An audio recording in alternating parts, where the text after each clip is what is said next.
Is a person liable for the crime of libel when he invokes freedom of expression? Is the defense of freedom of expression absolute? Let us take a look at the case of Don and Barangay Captain Salvador. Barangay Captain Salvador filed a criminal case for libel against Don. It was said that Don caused the putting up of billboards across their barangay which reads, "Barangay 100 forever, bading never." During the hearing of the case, Barangay Captain Salvador claimed that he is the one being alluded to in the billboards to ruin his reputation. The worst part is, those who do not know that his nickname was Bading would doubt his gender preference. In his defense, Don said that the billboards are mere products of his exercise of his freedom of expression. Is Don correct? Is he liable for libel? According to a similar case decided by the Supreme Court, freedom of expression enjoys an exalted place in the hierarchy of constitutional rights. Free expression, however, is not absolute, for it may be so regulated that its exercise shall neither be injurious to the equal enjoyment of others having equal rights, nor injurious to the rights of the community or society. Libel stands on an exception to the enjoyment of that most guarded constitutional right.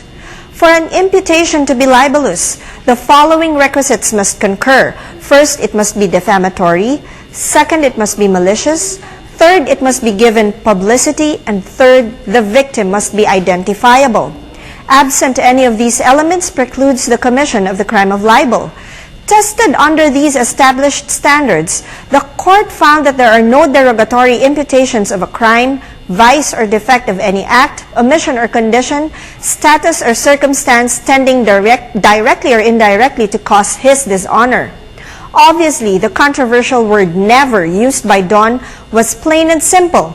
In its ordinary sense, the word did not cast aspersion upon Barangay Captain Salvador's integrity and reputation, much less convey the idea that he was guilty of any offense. Simply worded as it was with a nary a notion of corruption and dishonesty in government service, it is the considered opinion of the court to appropriately consider it as a mere epithet or personal reaction on private respondents or on Don's performance of official duty, and not purposely designated to malign and besmirch his reputation, more so to deprive him of public confidence.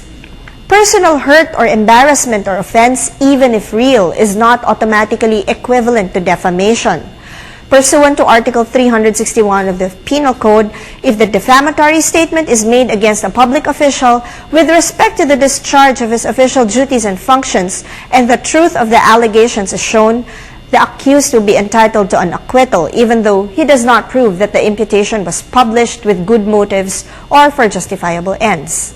A public official must not be too thin-skinned with reference to comments upon his official acts. If you have any legal concerns that are not yet pending before the courts, please do not hesitate to email us at ptv4newscenter@gmail.com. This has been Attorney JJ Jimeno Atienza for the Rule of Law.